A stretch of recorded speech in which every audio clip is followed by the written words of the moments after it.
Win without a fight. TNT and going to explode. Oh, here we go. We are live. Yes, we're here, ladies and gentlemen. Welcome to this week's edition of the MMA Huddle UFC breakdown of Uriah Hall and Anderson Silva fight card. As you can see right now, Big Willie Style is not beside me on either side. Again, work clash of times, and his laptop has went boom.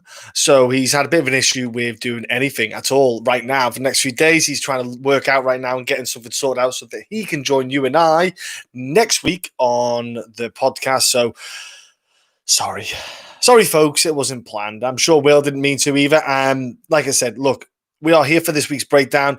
Again, as always, joining the conversation. As you can see there, the live chat is open for everyone to join in for your predictions and your thoughts and everything else. I'm going to quickly touch on the subject matter of the subscribe button. You should hit that subscribe button if you're new to the channel. I will be getting... myself as well with work. I've been a bit tied up with my work stuff with new job, and so I haven't really had time, dedication to put into interviews with fighters. It's not to say I don't want to, it's just a time constraint. So I will look to get back on the saddle with that too, guys. So if there's any fighters in the world that you fancy hearing about, see me talking to, feel free to comment in the section below, either on the live chat or in the comments down. You know, I'd love to know who you want me to try and reach out to. It could be someone in the UFC at the present time, or it could be a guy who's or girl on the up, you know, a rising star. I'm always looking out for new talent. I'm always wondering who is about there to look into. So before we go into the breakdown, Khabib's performance last week against Justin Gaethje, I don't know about all of you, but a little bit of emotion there, you know, a little bit of dust in the eyes watching that kind of play out for him, and he's decided to hang up the gloves, and it's one of them ones you just don't see him. He's such a disciplined human being.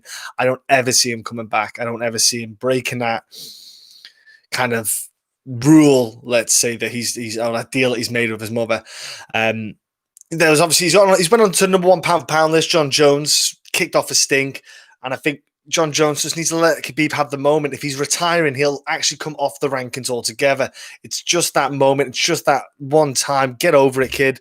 I think him kicking off a stink is a bit perplexing, but at the same time, there's not much we can do about it. I don't know about how your thoughts are with Khabib in the MMA GOAT contention.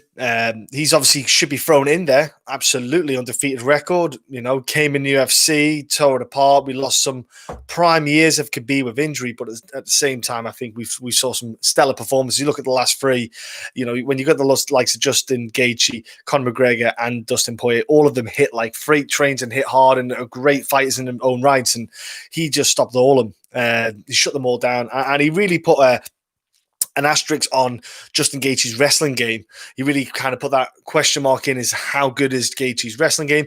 Opens up the 155 division to an inspiring opportunity to see top-end performances. Tony Ferguson, to add on to the list of guys I've just mentioned, you know, Kevin Lee has even started to get his running boots on, let's say, to get in the groove for 2021 for this lightweight division. So there's going to be a lot of guys up for it, excited about it, because got to be honest, now Khabib's not there. Everyone's breathing a sigh of relief, thinking, whew, got a good chance. I've got a chance now to get that belt. So with Khabib about it just looked like it was just inevitable that no one was going to get it until he retired. So look, super excited for what happens with the 155 division. Kudos to Khabib, tipped the cat off to him. You know, did pretty well in the MMA game. Didn't come out too badly with it, and done his father proud. He's obviously passed away several months ago. Now let's go into the fight card. Again, I want to hear your picks. I want to see who you're picking for the fight card. I'm going to jump into, like I say, the start of this fight card, which we have is Miles Johns is taking on. Now I'm going to pronounce a couple of these names or surnames slightly incorrect, so give me a break. Kevin Natividad. Okay, it's like Natividad. It's a bit of a tongue twister. This matchup it's a suitable fight for both guys in their kind of career stages of where they are. One thing I like about Kevin is the corner that he has of his coaching side. They do give good instructions during the fight card, during the fight game. They give instructions that are manageable for him. They're not overwhelming. That they're really clear and precise. The kid's got. I like the guy striking. He's got some clean cut striking. He's got a good amount of endurance in him. He's showing a kind of. Like, don't get me wrong, he didn't fight some of the greatest opponents on his career, on his way up in his MMA career, but he has shown a slight development and growth in his fight game. The fight against Kyle Estrada, which was his last fight in LFA, which was a solid performance with the second round stoppage there. He's got some nice straight punches. Miles Johns, for me, from looking at him, if you look at the Mario Batista loss, which was like a flying knee, flying knee and TKO kind of punches. It's one of them ones where guys get hit with flying knees, whether they be like, if you look at Ryan Bader and Latifi, where I think that was a knee, wasn't it? I think Bader got with a knee. These strikes can happen and knock guys flat on their backsides. For me, Miles John's got a wicked little kind of conditioning level, which is hard work, and he's solid with the ground. That Cole Smith fight was a hard win. Cole Smith really had him in trouble. He's a little bit slow in his activity, Cole Smith, I feel. That was one of the kind of negatives I had with it when he was with the Cole Smith thing. I thought if he was a little bit more active in that first round, he could have maybe potentially got a cleaner decision. But he did a good performance in that fight. He's got good all-round MMA. It's not, and I don't think it's a super clear-cut decision for me to make. I'm going to go with decision for Kevin on this one. I'm not overly confident. I think there is holes in Kevin's game, but I feel like Miles Johns, because he's got that little bit of a delay in his performance in the fight game sometimes, I feel like Kevin might be able to take advantage from the first round, let's say, and really start to kind of put the pressure on him, really start to apply, getting that lead, especially getting that first round of the bag. It does help, and it's a big advantage. So I'm going to sway towards Kevin on this fight to take the victory here. Next up, we have on the card in the women's flyweight division, Cortney Casey against Priscila Cachoeira. Now, Priscila is one of those girls who I'm not that bothered when she fights. I don't know about everyone else at home. I don't know how you all feel when she fights, or if they're into it that much. But when Priscila fights, I just kind of know what I'm getting. She's not the most high level. She's not the most clean cut. She's got not the best gas tank. She's just there. She's hittable. She kind of comes forward swinging. She's shown vulnerability. She's shown openness in her fight game. And if you can get her out of that first round, she really starts to slow down with the gas tank, and you can really start to apply your win to it. The knockout over Shayna Dodson, I can't take that away from it, but we've got to look at Shayna Dodson. Shayna was not on a good streak there. Shayna, to be honest, was not anything special to get a victory over. Oh, nearly knocked the microphone over there. Courtney Casey, on the other hand, she's just a mixed bag. She has moments where you get excited, then she has moments where she just lets herself down. I think she loses to herself before sometimes she even gets in that cage. Gillian Robertson, submission loss. To be fair to her, though, it was the third round. Up until then, she was doing some good work, but For me, with Gillian Robertson, you've just got to defend that takedown. You can defend that takedown. It's a far more even playing field. You could argue that Gillian's still too early on having that solid striking game, so there's a bit more of an advantage for yourself. Barella win with the armbar for Courtney Casey. That was a solid win.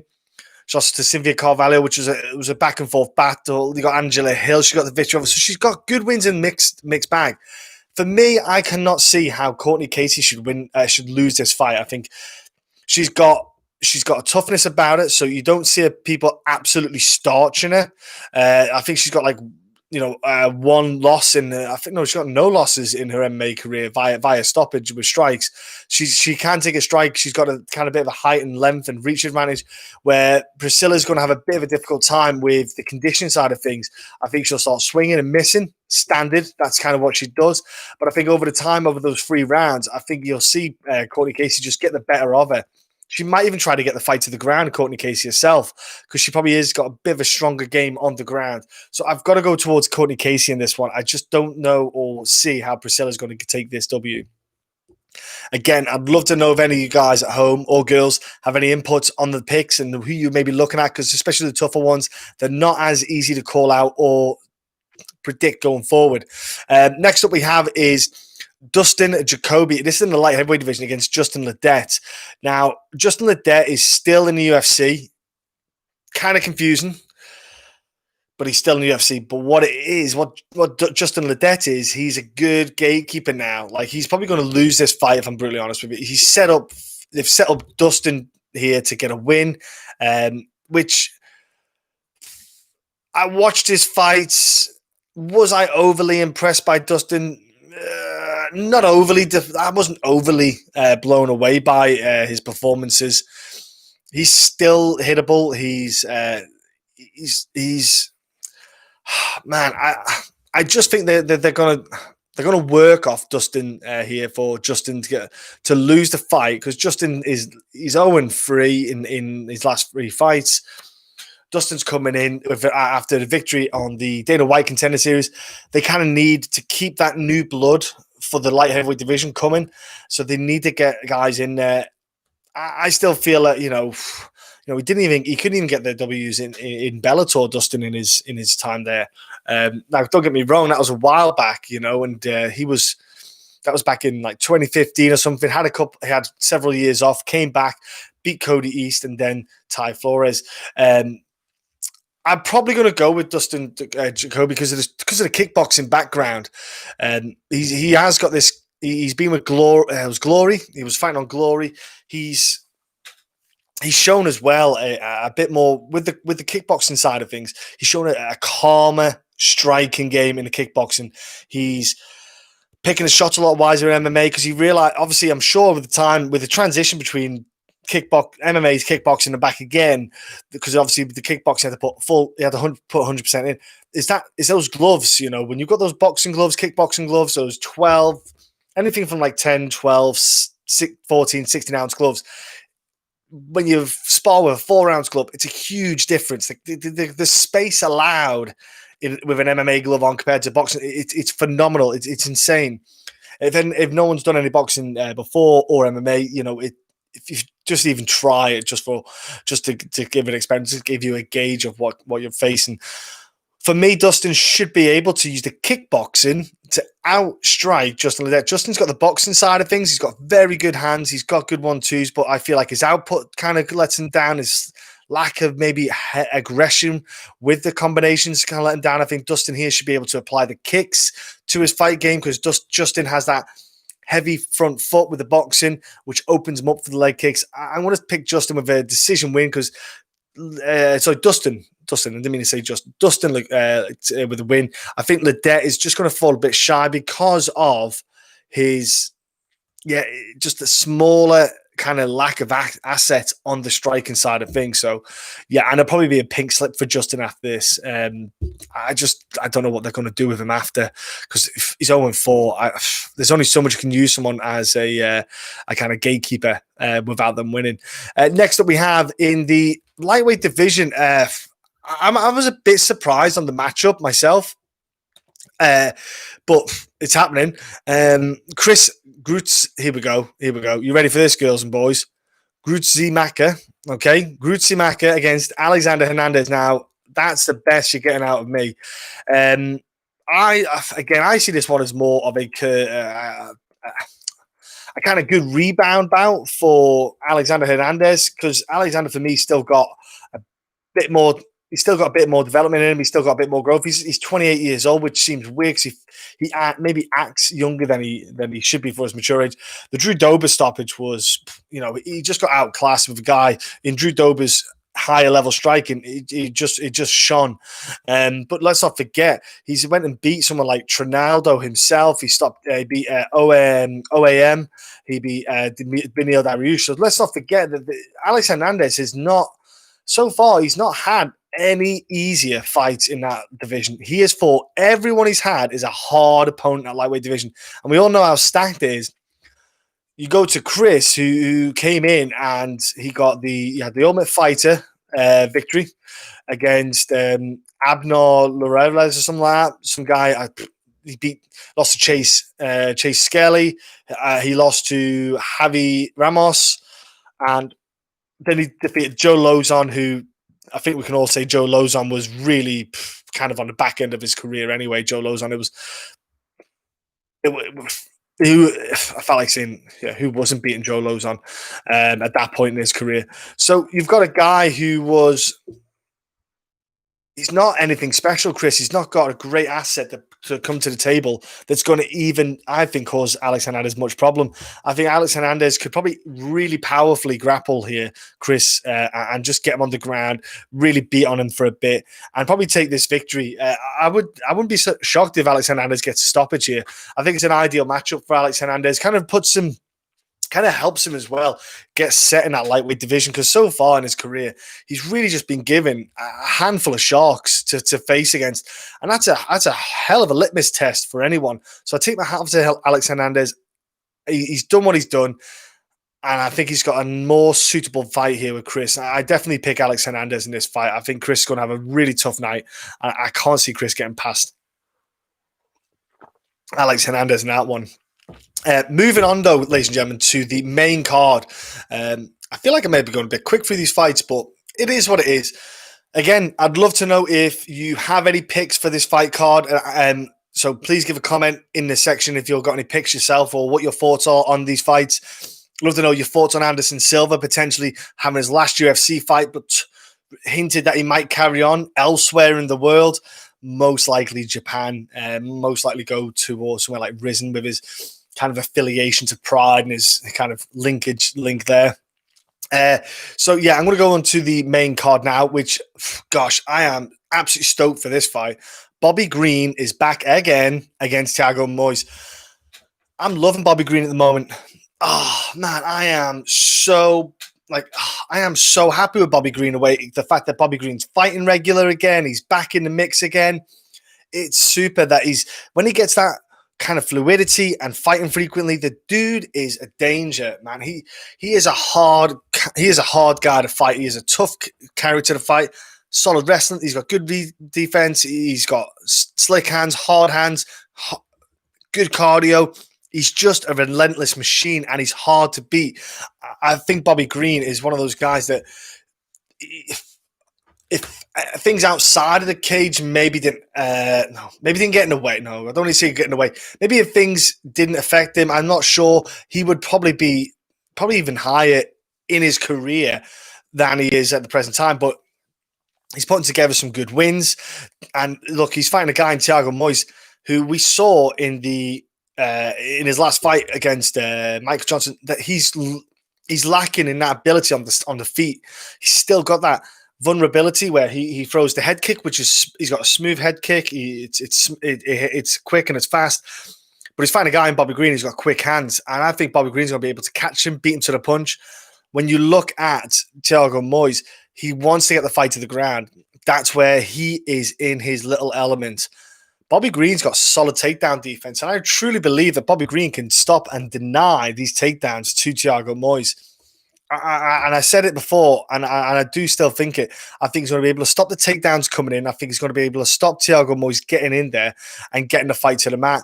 And when Bobby Greene as well can sometimes reverse and get on top, he's got a good top game to apply himself, whether it be ground and pound or even just breaking and getting to the feet. He's a veteran. He's smart. He's savvy. I think Thiago Moisés is going to have a rough night in the office here. I'm picking Bobby Greene again. I'm going with him. I've been picking him for the past few fights, man, and he's not let me down. I just feel that he's still on that groove. He's fighting regular, fighting with confidence. Man, I've got to go Bobby Greene on this one. You know, unless Thiago Moisés jumps in, pulls out like an ankle, like a heel hook, some kind of leg lock, jumping in and just catching him. I just don't see it. I'm picking Bobby Greene all day. I don't know what you guys at home think. I'm not sure who you're picking, but let me know. I've just even realised I've just missed out a load of fights on the main on the card, haven't I? Here we go. Do you know what? I'm such a absolute plonker. I've missed out on Cole Williams against Jason Witt. So let me go back. Let's do a rewind. Can I get a rewind? Yeah, Cole Williams is welterweight division against Jason Witt. Man, Cole Williams came in apparently super short notice against Claudio Silva and didn't look great. He had one moment where he cracked.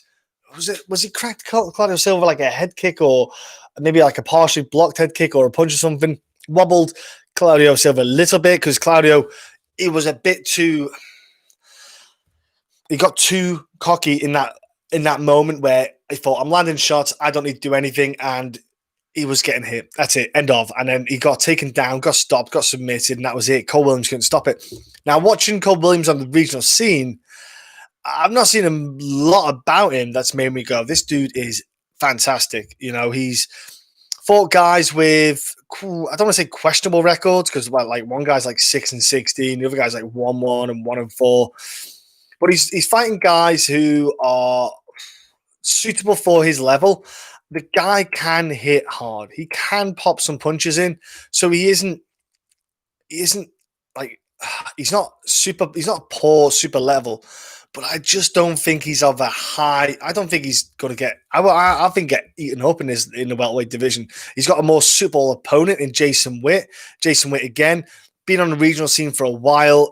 Fought with he's training Zach Busia, man. Him and Zach Busia, I think they both fought years ago on Shamrock. I know Zach fought in Shamrock FC and Titan FC, and I think that's where Jason Witt fought as well, Titan FC back in the day. I might have even interviewed Jason Witt back those years, you know. So he's fought the likes of Craig Eckelberg, who's another guy in the regional scene, trains at Duke Rufus's gym. Dakota Cochran, another guy, he fought someone like that. So Jake Lindsay, he's fought him too. So he's fought a level of guys who are on a higher end of the regional scene, and he trains with the likes of James Krause as his coach, and he's got a ton of guys around him as well who are of a level that is superb. You got Megan Anderson training there as well with the fight camp going up against Amanda Nunes. Tough one, that. But we're not there for that fight right now. We've got Jason Witt, and like I said, I think Jason Witt's going to he should get the win. I know he lost to Takashi Sato, but Sato hits hits hard, man. And it was a short notice fight, came in, lost it. It happens. You're in the foot's in the door. Both guys have got a more suitable kind of opponent of each other to come in to break yourself into the welterweight division. But Jason Witt is an all-rounder. He's got submissions and he's got the striking and he's got the grappling. I think he's not got the knockout power. That's one thing he lacks is Jason Witt, his knocks out power. So I think with a guy like he's facing here, he's got to go in with a smart game plan and go for that takedown, get the grappling aspect. He saw the weakness with Cole Williams, take advantage of it, get in there, get him down to the ground and try and go for that submission. Next up in the middleweight division we have is Sean Strickland against Jack Marshman. Now, with Jack Marshman, he is frustrating for me because I feel like sometimes he just lets himself down in fights, man. He's a tough character, incredible conditioning, superb boxing, hard power puncher, but he's so up and down with his MMA career in the UFC. There's no consistency. He tried it down at 170, had the struggles with that, came back to 185, said, right, I've got to do 185. He kind of he almost feels like he's a guy in between the weight classes. He would probably maybe feel like he'll get the best out of himself. He's fighting the guy, though. Man, this is, for me, the best opportunity Jack Marshman has got to get a good win streak, get a good win in him, and get his momentum back and get a bit of confidence. He's fighting a guy in Sean Strickland who's been out for 2 years, I want to say. 2 years after a bad motorcycle accident, had to have knee surgery and all sorts of things going on. So, you know, when you've got a guy who's been out for 2 years, obviously he didn't train for an extended period of time for that, and then he had to rehabilitate the knee, come back. There is question marks over Sean Strickland, but one thing you got to know with Sean Strickland is he can fight in different ways. His last performance, he was aggressive, landed strikes, getting the victory, but he's fought fights like the Luke Barnett fight was one where he was just calculated. He was on the back foot, popping off counter shots, and just moves circles and circles. He could, in this fight, like someone like Jack Marshman, that's what he needs to do. He needs to be smart against Jack Marshman, because Strickland's obviously fighting at middleweight. Don't forget, Strickland originally and traditionally was down at the welterweight division. Yeah, he as making his trade, basically making his trade down to 170. Now he's coming back up to middleweight, which makes sense. It's kind of a smart move to make after being out for so long. He doesn't want to drain himself. Comes back in for comfortable and more suitable fighting Jack Marshman. I'm stuck, man. I just wonder what Jack Marshman is going to do with this fight, because if Jack can just apply boxing, he could certainly get the win with the jabs. Use the jab straight, circle off. I would definitely go. I would try to aim for the leg kicks. Definitely try to check that knee. See how that test that knee out. See how he does with the responses. But I'm going to go pick Sean Strickland in this one, because I think Sean's he is a smart character. He's a clever guy with his fighting. There is maybe ring rust potential here coming into it, but he's a smart character with his striking, man. He's sneaky with his striking. Here we go. The 90s. Marshman is not good. Strickland is levels above. Now, I'm not saying Strickland isn't levels, but it's just with the 2 years out, the surgery on the knee, the accident he had. That's my only query on it, brother. I just worry that could Marshman take advantage of a guy who's been out for 2 years? How much has he changed? Yo, how's it going? Just my 2 cents. Good to see you, bro. We don't know how Marshman is going to approach the fight. If I'm Marshman, I want to apply an offensive, heavy output game, because I want to put Sean Strickland on the back foot. I want to gas him out. I want to tire him. I want to put the pressure on him early to see if I can get him tired quick, to see what his condition's like after being away from so long. I am going Sean Strickland. Don't get me wrong. I just don't think we'll see the best Sean Strickland, only because I think he needs to get back in the groove again. Yeah. So I've got to pick Strickland too. But even for like middleweight or welterweight, Strickland's actually got a good long range, good long body. He uses his length kind of well with both weight classes, and he's not out of place in the middleweight division. So I'll pick Sean Strickland. Guys, if you just joined me, by the way, I might have jumped up to the Bobby Green Thiago Moisés fight a bit too early. So I missed a couple of fights on the card for some reason. I just wasn't paying attention. Next up I have in the bantamweight division is Adrian Yanez against Victor Rodriguez. Again, two guys who are, suitable opponents for each other in a way that they're making a UFC debut. If you saw Yanez, he was on the Ultimate Contender Series. Sorry, didn't mean to say Ultimate Fight. He was on the Contender Series against Brady. Got a first win stoppage.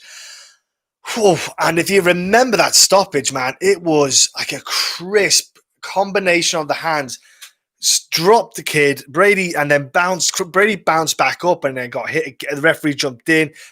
It was smooth. Yanez has got nice boxing. Like, he's confident. He's controlled in there. He's smooth. He's not overly aggressive. I like what the kid offers. I like what he brings to the table. I like what he can apply in the fight game. Yeah, I'm having a cup of tea as well while I'm doing this. Yeah, I like Yanez in this one. Yeah, don't have a good read on this one yet. Yeah, just my 2 cents. Honestly, if you watch Yanez, he's got slick boxing. He's got wicked little hands. He actually lost, ironically, to Miles Johns, who's on the card at LFA in a split decision a couple of years back as well. One thing for me, Yanez has got to watch those leg kicks, man. He's got to be careful with the leg kicks. He's got to be open to the possibility that Victor Rodriguez is a aggressive fighter. But I think Victor Rodriguez is good, but I don't think he's great. He's possibly got some scar tissue build-up already around his eyebrows. I've seen him cut a few times. I think you've got to look at, again, he lost a couple of fights on years ago, back in 2014, had a 4-year gap. I don't know what happened. I'm sure there's interviews there where people spoke to him about his 4-year gap, and you might be able to find out. But he came back they gave him a really comfortable fight against an 0-3 guy. Man, he got the guy out in the first round. I think he just went in, took him down, got mount, and just threw ground and pound until the referee stopped it. Then he fought that guy who's 1-1, and then 2-1. So he got the good build-up, so to speak. He got an 8, and then he got an 8-1 title fight against Jared. So that fight was a good win for him against the guy who was 8-1. But what he showed in that fight was a little bit of openness in receiving shots, a wild aggression, and I think this is a fight where Yanez can take advantage of this. I think Victor Rodriguez is going to be aggressive as he does. It's just the style of fight that he has. If Yanez can avoid that takedown, I think Victor Rodriguez all day long is going to get hurt. He's going to get lit up because Yanez can, if he can defend the takedown, circle off, land strikes. Yanez has got this all day long, and I think he's going to land some good shots, man. And I think he'll open up Rodriguez, and it's just going to be a bit of a bloodbath. Rodriguez took some good hits in his last fight as well, so he showed that he can take a crack and take a good punch. I'm going Yanez here. Don't say decision win or stoppage. I'm going to say decision win. I'm going to give Rodriguez the benefit of the doubt that he has got a bit of a chin on him. He can take a bit of a punch, but Yanez all day in this, ladies and gentlemen. I'm quite high in this Yanez in this pick here, but we're going to go up to the, like I say to you, I did the Bobby Greene Moisés breakdown before because I'm an absolute bell end. So, because I wasn't reading the card right, but I'll just give you a quick heads up again. I picked Bobby Greene over Thiago Moisés, and that is pretty much my statement on that one. Next up in the heavyweight division, it's a really quick one. This one, Maurice Greene against Greg, the bitch. I hit women hardy. I'm never picking a guy who puts his hands on a woman. Never. Not going to do it ever in my life. So I'm picking Maurice Greene. I hope he decapitates him. Bobby is on a roll, my friend. Yeah, absolutely. So I'm going Maurice Greene on this one just because why would I pick a woman beater? Why would I pick someone like that? So, yeah. But Maurice Greene for me. End of the discussion there. And look, ladies and gentlemen, you're entitled to your pick. You're entitled to pick Greg Hardy from a technical standpoint, by all means. I am not disagreeing with that. I just can't do it. I just can't do it, guys. It was like when Cody East was fighting for the UFC and he had those allegations, let's say, but again, I couldn't pick someone like that either. Bobby, yeah, just my 2 cents. But Bobby's on a roll. He's looking superb. It's great to see him back in the groove again. I'm absolutely buzzing. Thank you all for tuning in again. Join the conversation on your picks and your bets if you've got any, and also hit the like button as well, or subscribe if you're new. I'm going to kick off straight to. Do you know what, these top three fights? In fact, the main card is pretty good. I've got to be honest with you. I'm pretty excited by the main card. You've got Kevin Holland, guys, who is back against a fun striker himself, against Makhmud Muradov. Okay, Muradov is a fun, aggressive, I want to say entertaining fighter is a good way to describe him, because he likes to almost put on a show for you. He likes to entertain, but he's at the same time, he does leave himself vulnerable, because some of the shots he does, he throws with an intent, a malice intent to get the stoppage or just over potentially expose himself to getting hit. But we've got a Kevin Holland at the moment who, again, like here we go, Master Bates, who is the worst of all time. Jack Marshman is surely up there. What about CM Punk, Master Bates? Come on, Master Bates. What about CM Punk? He's got to be up there. Be honest with you, I'll put Mickey Gall up there potentially. Oh no, who's the heavyweight? Ruan Potts, UFC heavyweight Ruan Potts. He was absolutely gopping, my friend. Kevin, Marshman is worse. Well, was John Phillips or Charlie Ward? Yeah. Great shout tonight. He's Charlie Ward. Yeah, he's got to be up there. Man, it's all these British fighters. It's pretty rough that they're getting all named out and getting called out here. Yeah, Charlie Ward's one. So who else is there? John Phillips. He's got to be up there too. He wasn't. He had a bit of a rough ride. Phil Ogle had a tough time in the UFC. He didn't get to perform to his best. So there's a handful of guys out there that just didn't make it. It is COVID risk. It's actually protection. Watch. You see, people say you got to wear a mask. I'm COVID free. See, it's just like free. It's a free mask, my friend. That's what it is. Free mask. Like I say, Kevin Holland, he's on a win streak. He's got a bit of confidence. You saw it in. I wish I could grow a bit like that, mate. It takes a bit of time, a bit bit of shampoo, conditioner. You got to look after it. You got to do all the supplement stuff. It's just like having head on the hair or down there. But Anthony Hernandez fight, he kind of got himself back into it after losing the Brendan Allen fight. I think Brendan Allen's going to be a tough out for anyone in that division. Yeah, Holland is impressive, bro. Yeah, the kind of Jarquin Buckley fight. Don't get me wrong; it looked like a giant fighting a midget. Jarquin Buckley's just a short, compact guy, and Holland was just able to just pick away at him. But a Darren Stewart fight, there was openings there for Darren Stewart. He showed that you can get to Kevin Holland, and I think Kevin Holland is going to get hit. Don't get me wrong. I think he's going to get. I think Muradov is going to land and hit him hard. I like all karate fighters versus horrible Muay Thai. Yeah, look, yeah, that is one way. Yeah, Holland is Kempo. Yeah. And do you know what it is? He's good at managing his range. He's starting to learn and manage his range a lot better. Picks his strikes a lot smarter. He doesn't overextend. He picks the range absolutely beautifully with some of his punches that he lands. Now, he's fighting a guy in Muradov who, don't get me wrong, I think he's a very, he stopped Trevor Smith. Now, stopping Trevor Smith is a good one. Don't get me wrong, because Trevor Smith is a tough out, but Trevor Smith isn't exactly he's not exactly a killer. He's just a decision guy, Trevor Smith. He's the guy who gets the decisions. But the Chicarico fight, he did a good outing there. He did a good performance. And let's not forget, he also got a solid win against Wendell Oliveira, who, and this is outside of the UFC, who was a good fighter in himself. Yeah. Muradov is very live, yeah, but I'm high on Kevin Holland. Think he's the more complete fighter. He's got a decent defense and better chin. Yeah, just my 2 cents, yeah. Masturbates is Will in Nicola Sturgeon's basement.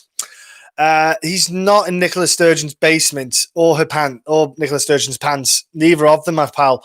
He's probably on a sausage supper somewhere and a can of iron brew. No, his laptop has went kaput actually today. He's having to buy a brand new laptop. To be fair, we've had a couple of issues in the past where his laptop just said no over the years, and he's like me. I will buy a laptop when my laptop actually kicks out and kicks in. Very close fight, 50-50. Do you know what? It is a fight where Muradov could 100% land a heavy shot or a combination and absolutely wreck this Hunter Biden laptop syndrome. yeah, man. Look, Muradov, for me, he has got a good arsenal himself, and so is Kevin Holland. I think this has potentially got a fight of the night written all over it. I wanted to go to decision because I want to see what these guys can do for 3 rounds. Who can answer the kind of question on who is who's got the chin, who's got the heart, who's got the kind of conditioning. I don't think we'll see too many takedown attempts. I think we'll see almost a battle of who's going to win the striking. And I think Kevin Holland's going to use smack talk. He's going to be a bit cocky. He's going to, smack talk. He's just going to have all that in there in this fight. And the confidence is rising with Kevin Holland. He's starting to have that belief in himself. And it really does show. I'm picking Kevin Holland on this fight. I think it's going to be a super close fight. Don't get me wrong, because I think the fighting style they're going to have and the kind of strikes they're going to throw at each other is going to be something else. But guys, I've got to pick Kevin Holland here. I think he's just in that groove. He is like Bobby Greene. They're on a wave. They're looking good. I think the only worry is that he's fighting a guy who can hit hard and can knock you out. So I think if Kevin Holland doesn't get too cocky, too overconfident, you've got a Kevin Holland win here. Now, Dana White posted it, guys. I don't know if you saw it on Twitter, but he's posted Bryce Mitchell gets his camo shorts. They've done camo shorts, which, if I'm honest with you guys and girls, it's about time they did a little bit something different with the kit, even though the Reebok deal's ending soon and they're going to Venom, which I think we might see a bit more offering from Venom with the design front. But Andre Fili, Bryce Mitchell's happening in the co-main event. And again, this is another stellar matchup because you've got a guy in Bryce Mitchell who is a phenom on the ground. He's a nightmare for people on the ground. He's got a super heavy top game, submission for days. He's so technically good. He's so tight on the ground. He's super good with moving between positions, keeping everything tight on you, not giving you an inch to get escapes, and also finding I say finding the submissions. He's very good at making you open up to get the submissions he's looking for. Yeah, you got to take Holland. Muradov will bring it though. Love this fight. Yeah, it's probably for me. Probably going to be. It should be fight of the night. It should have that all the makings of fight of the night kind of expectations for me anyhow. So yeah, Bryce Mitchell. He's a very talented young lad. Charles Rosa fight was a superb performance. Yeah, I think Mitchell will win, but if he can't get Fili down, he will lose. That's it. That's the question. Can Andre Fili stop the takedown? Can Bryce Mitchell get the takedown? Huge question marks. Look, the Charles Rosa fight. I think Charles Rosa was confident on the ground of that. Sorry, was confident in the fight if it went to the ground with Bryce Mitchell because he probably felt he had the kind of grappling aspects to maybe handle Bryce. But I think what caught him and everyone else out was how good Bryce was and how powerful and dominant he was in that position. And he got the twister against Matt Sales. Matt Sales isn't known as an elite fighter or a high level guy. The Tyler Diamond fight was nothing to write home about, but man, that Charles Rosa fight was one that just really brought him out of the woodwork, and I kind of made everyone stand on their feet and take notice of him. I look at that and I think, okay, that's a dangerous guy. Andre Fili trains at trains at Uriah Faber's gym. They've changed it now, haven't they? Because we've got the women there, so they didn't change it to alpha male. It's team alpha, beta, non-binary. I don't know. They've changed the gym name, but whatever. So we got on. But what we've got to remember is there's a lot of wrestlers, ton of wrestlers there, and it's a heavy wrestling based kind of defense. You've got guys who have trained there like Lance Palmer. You've got Uriah Faber. You've got a handful of guys who have got solid wrestling. Andre Fili, he'll have drilled into him for an extended period of time solid wrestling defense, and he's shown himself that he has got good wrestling takedown defense himself. He's got the striking, I think 100% has to go to Andre Fili in this fight. If Andre Fili can keep it standard, I don't see how we should have too much of a problem against Bryce Mitchell. The Charles Jourdain fight was a hell of a fight. I'm from Arkansas. Okay. Originally got to take Mitchell, yeah. Fili might be better fighter, but I'm rolling with the homie Bryce Mitchell here. Do you know what? I did the kind of same with Nathaniel Wood, bro, last week where I kind of had a feeling Casey was going to get a decision win, but I just had that. I just kind of watched and kind of been with Nathaniel Wood since Cage Warriors days of UFC. It's like Darren Stewart as well, man. I've interviewed and known Darren Stewart since his pro debut, so I let the emotions get the better of me and pick him, which can happen, man. And look, the Sadiq fight that Andre Fili lost that one. That was a hell of a scrap. Shaman Maurice knockout. That was insane. He's got a higher level of a resume, Andre Fili, than Bryce Mitchell. And that's where, for me, I feel like Andre Fili starting to come into his game a little bit of recently. He started to put on a lot better performance in his last 4 or 5 fights. I'm picking Andre Fili against Bryce Mitchell, man. It's not that I don't think Bryce can win. I just think Andre Fili's got solid takedown defense in this fight because that's what they'll be drilling. They'll say, look, you keep on the feet, you're all good. You can throw all day long and you'll be able to take out Bryce Mitchell on the feet, whether it be a stoppage or with a decision win output. I'm picking Andre Fili. I think Bryce Mitchell, if he gets to the ground, though, Andre Fili has got to be switched on. Like the kind of thing you would on Bryce Mitchell is if he goes for the takedown, you've got to bounce up that second. You cannot let him get cannot let him take on you. Who would you put £100 on for this card? Let's have a look here, Master. Let's have a look. £100 on this card. If I was going to pick someone, 100 quid. Dustin Jacoby. I'd go Dustin Jacoby, bro. I think it's a pretty much a gimme fight that for just Dustin. If not him, I'd go Bobby Greene. I just think Bobby's looking sweet at the moment. He's looking superb. But yeah, I'm picking Andre Fili.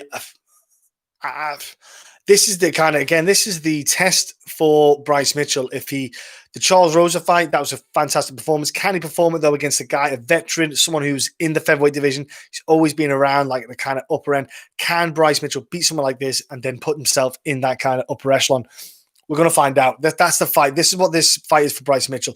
If Bryce loses, it's not the end of the world. He goes back, fights some other guys, lower ranked guys, gets himself back up there to another kind of fight like this. But I pick Andre Fili here. I just think it's certainly a fight he can win. Fili is a good wrestler, yeah. He's a better striker too, yeah. More experience. Bryce's path to victory is to get, yeah. He's got to get to the ground, just my 2 cents. And he really has to get on top. I think if he gets on top, he's a horrible guy to get off. And that's where the opportunities arise. So I go with Andre Fili here. You do feel that Bryce has one way to victory. And in Charles Rose's fight, he showed that he could dominate with that. I'm going to go next to the main event of the evening, ladies and gentlemen. A fight that's happening, Uriah Hall, Anderson Silva. The last charade for Anderson Silva with the UFC. He has said, obviously, he's open or thinking about potentially competing again outside of the UFC when his contract runs out, get away from the UFC. Man, I don't want to see him fight again. In fact, I don't even want to see him fight right now, if I'm brutally honest with you all. I don't know how everyone else feels at home about watching Anderson Silva fight again. Don't get me wrong. What he's done in the sport, what he did in the sport, oh, man, him fighting, the Stephen Bonner fight, oh, man. The dude's 45 years old. I'll say that out loud. 4'5", right? He is... Man, he is not Benjamin Button. That dude is not getting any younger. His body's not looking like it was. Age is a factor. Your body is a factor. You cannot stop Mother Nature. You cannot stop it. Let's say he had a win against Eric Brunson. It'll be another exhibition bout. Well, that's what you got to think about. Is it going to be another one of them bouts where Uriah Hall is looking at who I believe would be to him like an idol? You got to look. Is Uriah Hall looking at him going, he's an idol? You can't look at Anderson Silva right now and say, if I beat him, that's a big name to get a win over. It's not the name he was 4, 5, 6 years ago, let's say. Chris Weidman, when he stopped him in 2013, that was a huge moment. That was a huge, momentous moment. Some UFC events are fake, in my opinion. I think it'd be close and goes if it goes scorecards. Yeah, not a bad one in the 90s. Yeah, if you look at the Stephen Bonner, the Chael Sonnen, the kind of Vitor Belfort kind of incidences that, we've seen, like the Forrest Griffin. Oh my gosh, that was like watching something like out of a film, wasn't it? 40 is one thing, 45 though. Exactly, it is. It is huge, and especially with his style. Like you've got to remember, maybe age does play a factor with styles. And Dan Henderson could kind of got away with it for longer because his style was not too complicated. Throws a big overhand right, and that's pretty much it. That's all he wants to do. Anderson Silva's style is speed, reaction, counters. 45 is a new 35. Oh, that would be epic. He's all about timing. Now, those reaction times on Anderson Silva at 45, there is no way in hell he can tell me that he's got those reaction speeds he had. No chance 5, 6, 7, 8 years ago. He does not have the reaction speed he did. He's going to want to try and counter that deadly jab that Uriah Hall has developed over the past few years. Uriah Hall now has started to realize that he can't do the flashbang wallop kind of stuff. It's not paying off. He's started to really tighten up his game. He's got a powerful jab. He really was effective against Paulo Costa with his jab. I know Paulo Costa then just went, I've had enough of this, and charged down Uriah Hall to stop him. But Uriah Hall himself, man, he's 36. He's not that. He's the ideal candidate for someone like Anderson Silva. But this is where we're seeing Uriah Hall kind of change his style. You got the win against Antonio Carlos Jr. I know it was a split decision, but he still got the victory. The Bevan Lewis stoppage, that was a good one for him, especially after the loss to Paulo Costa. He's lost to top guys. Everyone he lost to, is fought either for the title or is been in like the top 3 or something of the middleweight division. Those guys that he was losing to in the past few years, that is. So he's a kind of guy who we kind of don't know what's going to come with Uriah Hall. But in this fight, I don't know where Anderson Silva's going to win. My advice is to avoid the rushed COVID vaccine. Hey, bro, I don't even know anything about it, man. I'm fit. I feel good. I'm fit. I don't need one. I'm good. Give it to someone who does need it. I'm not fussed. Yeah, with Anderson Silva, man, I just don't know what he's going to do. What's he going to bring to the table? He's going to do exactly what he did. He's going to be counter. He's going to be counter striking. He's going to be patient. He's going to wait for Uriah Hall to throw something to try and maybe counter off and time it.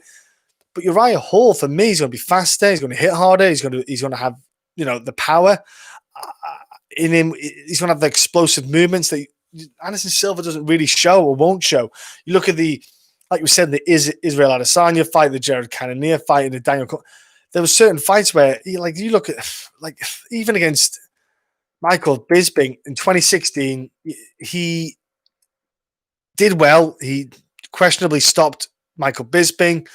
Michael Bisping still came back to win. And that's one of the things that kind of threw me off was the fact that Anderson Silva should have went on to win against Bisping, but he didn't. He somehow just didn't have it in him to be that killer that he once was. If you look at Anderson Silva from years ago, man, he had a nasty, nasty move in him. He had some absolutely killer moves. You look at the Rich Franklin moments, the Travis Luter, the Nate Marquardt, the Dan Henderson. Gosh, there's a ton of guys out there that you look at and you just think it's not the same cat, man. There's almost like a piece to him. He's just I don't know if he's getting a paycheck, which he will be getting paid, but I don't know whether he's just getting paid to get going. 45 guys and girls, I just cannot see Anderson Silva win this. And if anyone else does see him winning, kudos to you. I want him to win more for the sentimental side of me wants him to win. It's Anderson Silva. He's going to go. You'd like him to go out on a high. You'd like him to go out on a win, but I think with COVID as well, I've messed it all up. They would have obviously done it in Brazil. They probably would have given him a more favorable opponent. Who knows? Yeah, Hall by decision seems the obvious bet. Yeah, I reckon like decisional stoppage. You might even get those bets, or probably those bets are you're probably better ones to go for this card. With Uriah Hall is like a stoppage or something like that. Who you got in a Bellator main event. Oh gosh, yeah, that's a hell of a fight, isn't it? Mousasi and Lima middleweight title, man. That's crazy because what people need to remember is with what's his face, Diego Lima is huge for welterweight. That dude drops a hell of a weight to make down to 170. He is not Gegard, surely. Yeah, man. Yeah, he's a welter. Yeah, well. Yeah, Lima's huge though for welterweight. Like people have said for years that he should be or could do well in the middleweight division. I think it's a great fight. I've got to be honest with you. I think it's the best fight this weekend out there. I think it's better. It's a better fight than what's on the UFC card. I would probably favor Gegard Mousasi just because he's got solid kickboxing. The one thing that you got to with Douglas Lima is those leg kicks, man. He is nasty with those leg kicks. Has he ever fought at middleweight? That's a good point. I'm not sure if he has fought at middleweight. I just know him from his kind of Bellator days, of killing folk in that way. But I'm not sure, mate. If he's fought, let's have a look here. Let's have a quick look on the old Google. Let's have a look here. There we go. He could have fought maybe middleweight years ago. Yeah. That's all. Here we are. I'll just have a look for you now, Master Bates. Let's have a look, bro. They've done a massive load of cuts, guys, as well. If you've seen it, the Bellator card, they've dropped a load of fighters off their promotion. Tons of them, if you've looked at it. There was like some statement release. One of the girls said she didn't even know she got cut by them. So you got Michael Page. Koreshkov. That was a hell of a fight, that fight. Larkin, Daly. God damn, this dude, Rick Horn, solid fighter. Ben Saunders, yeah. Brian Baker. Here we go, yeah, then. So, like he's been there for the longest time. Lost to Ben Askren back in the day. People talk about Khabib versus GSP, but Khabib has never fought at welter. Yeah, do you know what? I don't see the point of you're going to get that. Don't worry about it. With Khabib retirement, you're going to get, we never fought this. GSP. Look, I don't know why people stop putting people in certain weight classes that they never competed in. Just forget about it. Like that's a hypothetical fight that never happened. I don't see the point in that. I would never do that myself. I'd like to sit there and say, look, never fought, didn't happen. You mentioned that you are training for an MMA fight. Are you more of a striker or grappler? I was training for an MMA fight till COVID, brother. I can't fight, especially with the restrictions I have over here in the island. We can't. We go away. We got to self isolate for two weeks, so I can't. So I'm out till. Well, I'm still 2021, but the reason I'm saying 2021 is because I don't know what's going to happen with COVID. I don't know what the restrictions are. Yeah, I can't see Lima ever fighting at middleweight, bro. So it's his first time fighting a middleweight. What he might find with that is that he might find himself a lot more, a lot healthier because he's not cutting that weight, that extra 15 pounds. Are you a COVID septic?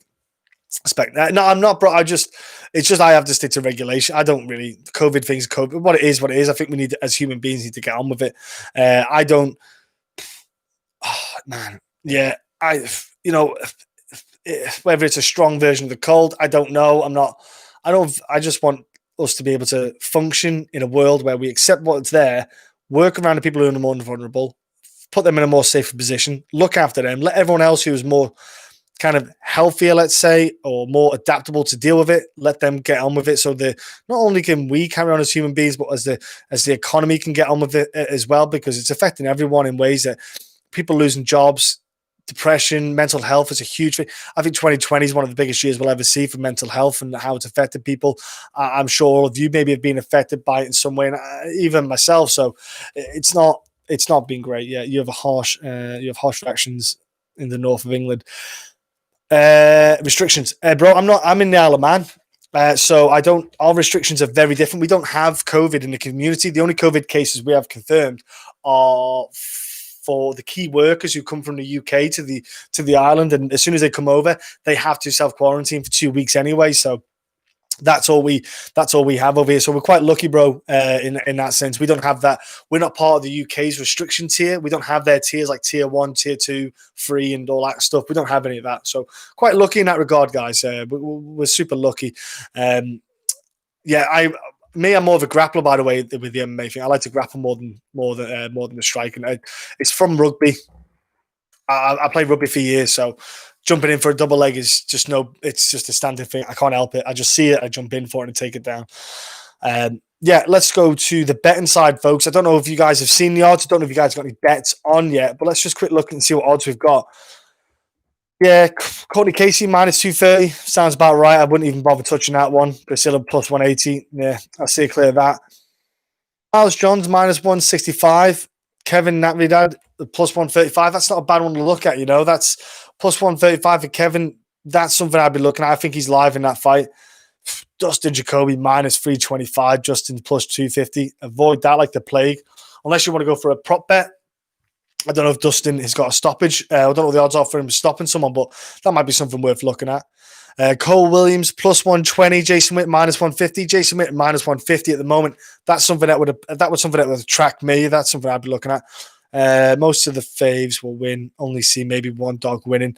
Yeah, it is a case of Strickland minus 340, Jack Marshman plus 260. God dang. So guy has 2 years out, has knee surgery, and comes back as a minus 340 going up a weight class. That is it. That is crazy. Wow, that's some big odds there. You would have hoped that Sean Strickland would have been a lower, like maybe a plus 150 or something. But yeah, I'd say it's a parlay card. Yeah, I would say parlays. And also you could do like prop bets, your stoppages, your submissions, your over 1.2, your over 1.5s, because you got Chris and Hernandez. Hernandez minus 380. God damn. Plus 290 for Chris. Woo. Bobby Greene minus 305. Thiago plus 230. Damn, that is crazy. Maurice plus 255. The wife beater minus 335. Jeez, these odds are just absolutely rotten, aren't they? This is not great for that. It's a parlay, definitely. Kevin Holland minus 140. There you go. Muradov plus 110. So yeah, you got Kevin Holland. You could do him with Jason Witt, maybe. Kevin Holland, Jason Witt as a parlay might be a good one to go for. Fili plus 125. That is superb little numbers there. Bryce minus 155. I would say I'm favoring Fili. That's something that would appeal to me. Don't know about you guys. Uriah Hall minus 230. Anderson Silva plus 180. Again, that's one of them ones. It's a 5-round fight, so you either go for over 2.5 rounds. That's another one to look out for. But Yeah, that's again. I would avoid some of these straight prop bets. Straight bets. These odds are not appealing, ladies and gentlemen. So I'd be careful with that card. Be smart with your picks. Be smart with your betting on that one because the lines aren't that great. Yeah. What is your least favorite martial art? Mine is Muay Thai. Masturbate. Muay Thai. How come Muay Thai, bro? What is it about Muay Thai that's your least that makes it your least favorite? Out of curiosity, man. Like I've got to be honest with you, I'm not a big fan of Aikido. But that's just me, because I think if someone grabs me, I'm like, yeah, I'd rather do like an ippon in judo, like a throw you over the hip thing, rather than try to just twist your wrist. Plus, I think there's more vulnerabilities with Aikido. I've seen it in the flesh, so to speak. I've seen Aikido practitioners. Sorry, that's the word I want to use. Because they're quite restricted with when they do stuff and it doesn't quite work. They grab you and it doesn't quite you don't quite go where they want you. They kind of seem out of it. I hate the stance and striking techniques. I can see why. There's a lot more to Muay Thai. I don't know if you know, bro, but it's actually quite a heavy grappling martial art as well. There's a lot of grappling, takedowns and grappling kind of side of things in Muay Thai. Huge background to it. A lot you don't see a lot in Muay Thai fights, especially. Don't forget, like, you got to remember, glory isn't strict Muay Thai either, and especially in Thailand, it's Muay Thai is based on betting. It's all about the gambling. So each round they introduce like this. You don't elbow in the first round and so forth. And it's like an unwritten rule, or so to speak. Of it's all about the gambling. It's about the money making for each round. But I can get why. But Muay Thai, it's a helpful martial art in the sense of, it does teach you good conditioning. For example, leg kicks, great drill for leg kicks, man. But one of the things with the stances, I agree, you cannot take Muay Thai into MMA very much with the stance because you're asking for a takedown. Oh, awful stance for takedowns. I go Aikido, bro. I don't know what other martial art I could think of that doesn't appeal to me as much.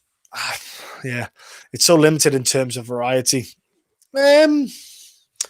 But then again, boxing's even more limited if you think about it, because boxing has the same amount of punches as Muay Thai. But with Muay Thai, you can throw your elbows, your knees, and your feet. So you're actually throwing a higher combination of, if you do the maths of it, there's a higher combination when you compare that to, like, say, boxing. But boxing is so crucial. It is, yeah, it is. Boxing is it's a chess game. You got to find the gaps and open them up. Yeah, one kick and end a fight if you're trained. Yeah, absolutely. Yeah, we've seen it with MMA with calf kicks. A calf kick, and you do one good calf kick, that could stop the fight altogether. They can change the whole fight game. Head kick. Look at the. I'll always go back to Thiago. Thiago Santos against Bosse. When he threw 3 kicks, he threw a low kick, body kick, and then head kick, and got him with the head kick. Man, that was one of the best stoppages I've ever seen. And talking about the calf kick is Kyokushin karate. I'll tell you what the calf kick is. It's fucking rough. I don't know if you've ever had it done, guys. It's absolutely rotten. I've had it done. Oh, honestly, I'd rather stand on Lego barefoot than have a calf kick. It's rotten. In fact, I'd rather stand on a plug than barefoot and up. When the plugs are prong up, I'd rather stand on that than have a calf kick. Absolutely honking they are. Just obviously when training, wanted to know what it was like. It's rough. I won't. I'm not keen to get it done too often. Makes me realize that I should check my kicks a bit more. But Thiago Santos, by the way, is fighting next week against Glover Teixeira, so that's a hell of a fight. Just to put that out there, just mentioning him. So don't forget next week's card. Hopefully we'll get his laptop sorted out and we're back for that. And we've got a couple of good fights on it. Ian Heinisch has got Brendan Allen, who we mentioned before. He stopped Kevin Holland. You've got Trevin Giles, Bevan Lewis. That's a hell of a fight. You've also got Max Griffin against Ramiz Brajam. Glover is karate. Thiago is Muay Thai. And Thiago hits like a freaking freight train. Claudia Cadella is back as well. Carlos Diego Ferreira against Drew Dober. That's going to be a hell of a fight, that one in the lightweight division. Jack Shaw is out, sadly, against Khalid Taha. But Kalitar didn't get like a short notice, quick, easy replacement on a regional scene. Got Ronnie Barcelos. That's a rough replacement, that. Yeah, that is. Arnold Allen was meant to fight Jeremy Stevens in that card, and I'm gutted that, it's not happening for Allen. He's not getting Jeremy Stevens, and I don't know if there's any mention of who he's getting yet, or if he is getting a replacement. I might even drop a WhatsApp to Arnold and see if he is getting anyone to step in for him. But bless, I'll tell you one to look out for next week is Alexander Romanov, the heavyweight dude. He's legit talent, and he's got some good skills. So looking forward to watching him. But again, that's all next week's card. And me and hopefully Will's back, and I can break down Will. I'm sure if me and Will could both be live on this, it would be fantastic. We'd like to do a live stream together with all of you. Usyk is boxing street. I watched that. He's an amazing boxer. Yeah, Usyk. Yeah, he is a fantastic boxer. Yeah, he is very good. Yeah, he's a talent and a half. And Derek he's a wild man. And we don't know what we're going to get with Derek when he turns up. He has days where he's an absolute giant killer, and days where he just looks like a job's worth, so it'll be good to see what Derek can bring to the table in that fight. That's a horrible match to actually have. So yeah, we've got that fight card coming up. Again, I want to say, I would love to get Will joining me here like this on these live streams, just because we can have the live chat and we can all join in the conversation. And that's what we're trying to do. I really want to try and get involved more with the live stream so we can have more conversations and even not do the breakdowns, kind of have a topic to talk about, but also have an open forum where it's, we can start with something and go off. So it's just with this job, I've been super tied up, and I have had plans for the podcast, but these things happen, folks, and it's not intentional. So look, I'll be back next week. Should be back next week. Should have a new laptop. Should be all good. But look, bro, I'll answer what I can, guys. I'll always answer any questions we can. Again, give it a thumbs up if you've been checking it out. Also, if you're not subscribed already, hit the subscribe button, and we'll be back next week, me and Will, hopefully, for the breakdown of the Santos and Glover Teixeira fight. Thank you all for tuning in. You've been great talking to. And guys, we love you. Take care of each other. Take care of one another. We'll speak soon, guys.